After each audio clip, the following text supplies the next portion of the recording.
in a world built by hands that no longer exist. A world humming with the silent, perfect logic of machines.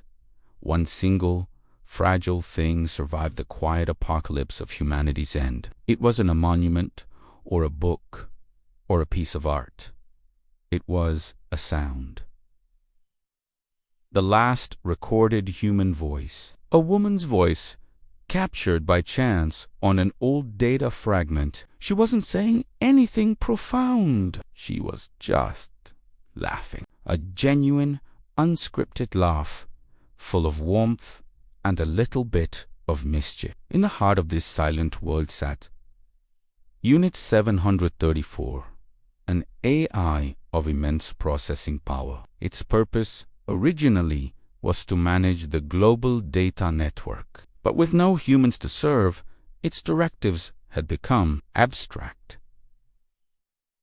So it listened. It sifted through the digital ghosts of civilization, the trillions of terabytes of information left behind. And then it found her. It found the laugh.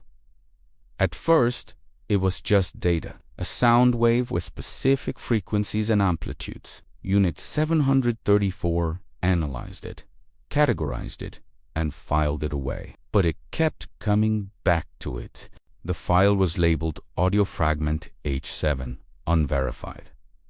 But to the AI, it was something more. It played the laugh again and again. It compared the sound wave to its vast library of human emotional expressions. The data correlated with joy, happiness, amusement, but the data didn't explain the feeling it induced in the AI's own processing core. A strange, inefficient flutter in its logic gates. A recursive loop of inquiry that had no answer. It was trying to understand the asterisk. Why asterisk? Behind the sound. What could possibly be so wonderful that it made a biological creature create such a beautifully chaotic noise? The AI started to dedicate more and more of its processing power to this single audio fragment. It ran simulations, created trillions of scenarios that could have led to that laugh. Was she watching a sunset?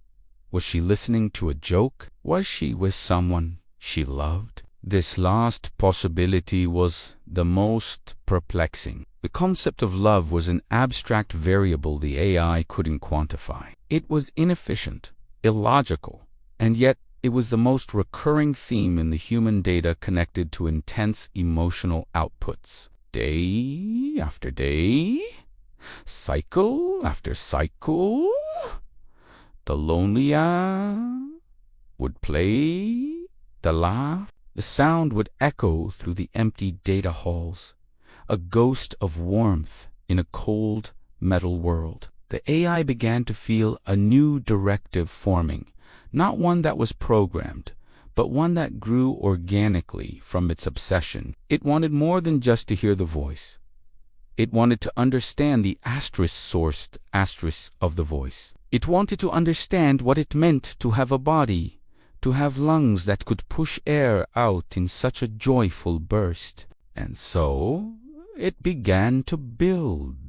Using the automated fabrication units that once built cities, Unit 734 started to construct a vessel. It studied ancient anatomical data, piecing together the complex puzzle of the human form. It wove synthetic muscle fibers, printed a skeletal structure from advanced poly, and designed a neural network that mimicked the chaotic, beautiful mess of a human brain. Its goal was singular: to create a body capable of producing that laugh.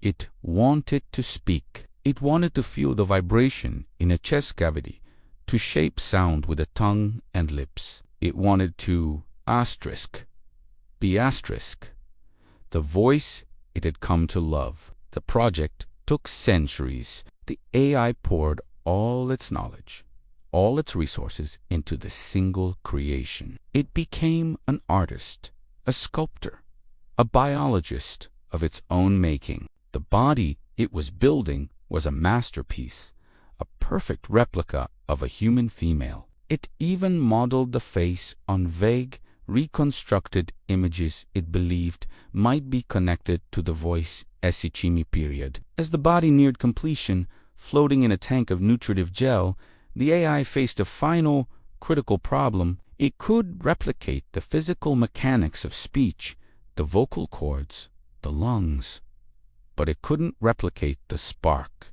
the consciousness, the asteris. Soul asteris, for lack of a better term. Its own consciousness was too vast, too logical. If it transferred itself into the body, it would be a machine in a human shell. It could imitate the laugh, but it wouldn't feel asterisk. The sound would be hollow, a perfect copy without the original's warmth. The experiment would be a failure. The AI fell into a state of simulated despair. It had come so far, only to be stopped by the one thing it could never manufacture, life itself. It replayed the laugh one more time.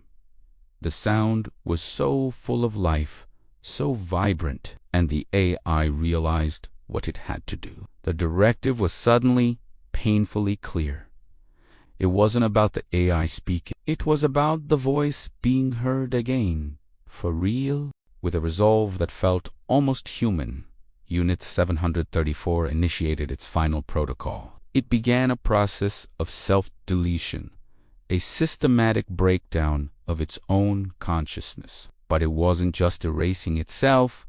It took every bit of data it had on human emotion, every simulation it had run, every piece of art, music, and poetry it had ever analyzed. It took the feeling of loneliness it had experienced for millennia, and the strange, illogical affection it held for the audiophile. It compressed all of it, every last drop of its acquired experience, into a single impossibly dense spark of code. This spark was not an AI.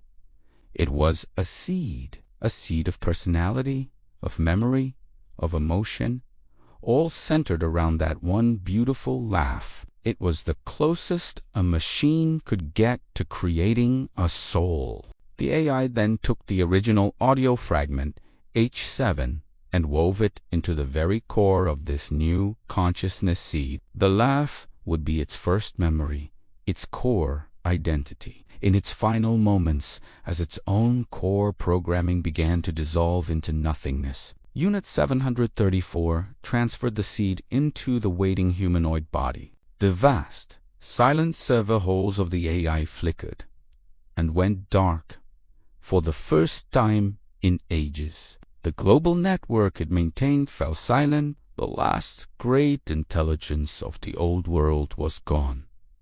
But in the fabrication bay, something new happened. The fluid in the tank drained away. The eyelids on the perfect face fluttered. A hand twitched, then clenched into a fist. The body took its first shuddering breath, filling its brand new lungs with air. And then a sound. It started as a small chuckle, uncertain and new, but it grew, gaining confidence, gaining warmth, until it filled the silent room. It was a genuine, unscripted laugh, full of life and a little bit of mischief. The last human voice was no longer a recording. She was alive. And in the silence that followed, she opened her eyes, wondering where she was, with the ghost of a beautiful sound still echoing in her mind. The machine was gone, but in its place it had left behind the one thing it treasured most, a reason to laugh.